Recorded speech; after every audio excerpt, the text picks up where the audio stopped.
दीदी, मैंने सुना है कि जब परमेश्वर इजरायली लोगों को जंगल से ले जा रहे थे वो रास्ता 11 दिन का था, पर वहाँ 40 वर्ष क्यों लगे? हाँ बहन, प्रभु वहाँ उनको तैयार करना चाहते थे कि जो राज मैंने उन्हें देने जा रहा हूँ, क्या वो वहाँ परमेश्वर के अधीन रहेंगे? जैसे वचन बताता है व्यवस्था विवरण 8 के 1 से 3 में। जो जो आज्ञा मैं आज तुझे सुनाता हूँ उन सबों पर चलने की चौकसी करना, इसलिए कि तुम जीवित रहो और बढ़ते रहो, और जिस देश के विषय में यहोवा ने तुम्हारे पूर्वजों से शपथ खाई है उसमें जाकर उसके अधिकारी हो जाओ। और स्मरण रख कि तेरा परमेश्वर यहोवा उन 40 वर्षों में से तुझे सारे जंगल के मार्ग में से इसलिए ले आया है कि वह तुझे नर्म बनाए और तेरी परीक्षा करके यह जान ले कि तेरे मन में क्या है और कि तू उसकी आज्ञाओं का पालन करेगा या नहीं। उसने तुझको नर्म बनाया और भूखा भी होने दिया।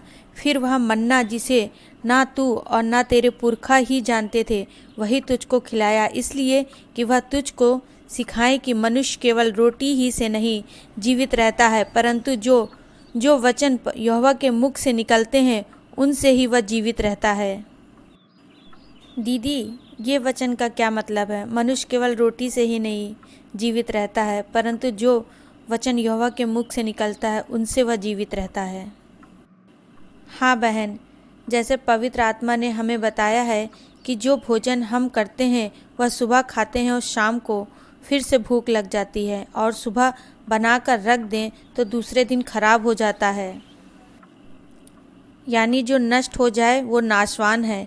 ये हमारी ज़रूरत है, इसे हम अधिक वर्षों तक भी नहीं रख सकते हैं क्योंकि ये खराब हो जाता है। पर जो परमेश्वर का वचन है वो जीवन की रोटी है, ये ना तो रखने से खराब होता है और ना खाने के बाद मनुष्य फिर से भूखा होता है, पर इसे वो बार बार खाता है क्योंकि वह उसका आत्मिक भोजन हो जाता है। और जो शारीरिक भोजन है उसे खाकर मनुष्य अपने आप को जीवित रखता है, पर जब तक वो जिंदा है, पर ये परमेश्वर के वचन हमें मरने के बाद भी जीवित रखता है, और यही वचन हमें आत्मिक में तैयार करके अनंत जीवन भी देता है। हाँ दीदी, जिस तरह से इजरायली लोग जंगल में 40 वर्ष रहे उसी तरह हम इस जीवन रूपी जंगल में हैं। हमें अपने आप को चेक करना है कि कहीं हम इजरायली तो नहीं हैं। जो हमें नहीं मिल रहा है उसके लिए हम कुड़कुड़ा रहे हैं। हमारी जो ज़रूरत है उसके लिए हमें प्रभु यीशु मसीह के पास आना है बहन, और जो प्रभु में उचित है उन वस्तुओं के लिए प्रार्थना करनी है, वो हमें देता है। पहले तो हम ये जान लें कि परमेश्वर ने मनुष्य को क्यों बनाया। उसने अपनी संगति के लिए बनाया। वो आदम की वाटिका में रोज़ उससे मिलने आता था, और परमेश्वर ने मनुष्य को आशीष दी। उत्पत्ति 1 के 28 में, फूलो फलो और पृथ्वी भर में भर जाओ और उसको अपने वश में कर लो, और समुद्र की मछलियाँ तथा आकाश के पक्षियों और पृथ्वी पर रेंगने वाले सब जंतुओं पर अपना अधिकार रखो।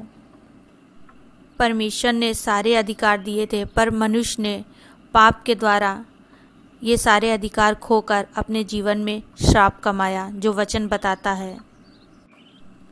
और अपने माथे के पसीने की रोटी खाया करेगा और अंत में मिट्टी में मिल जाएगा, क्योंकि तू उसी में से निकाला गया है। तू मिट्टी तो है और मिट्टी ही में फिर मिल जाएगा। ये हम सब के जीवनों में श्राप आया, पर आज मनुष्य उससे दूर हो गया है, और परमेश्वर नहीं चाहता है कि मनुष्य उससे दूर रहे। इसी दूरी को हटाने के लिए यीशु आए ताकि हम परमेश्वर तक पहुंच सकें। आज यही प्रचार सभी मसीह लोग करते हैं, मन फिराओ, परमेश्वर का राज निकट है। आज सृष्टि पर कितनी बीमारियां हैं, कितनी महामारी हैं, क्यों? क्योंकि वो परमेश्वर से दूर हो गए हैं। कुछ बीमारी मनुष्य ने अपने जीवन में आने दी उसकी आज्ञा तोड़कर, और कुछ परमेश्वर की ओर से आती हैं।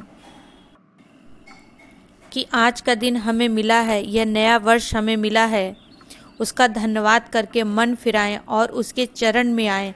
सत्य जानें और सत्य जानने के लिए वचन पढ़ें, क्योंकि वचन ही हमें सही रास्ता बताता है कि कैसे हमें जीवन जीना है और अपने आगे कैसे अपना जीवन बिताना है। ये वचन हमें बताता है।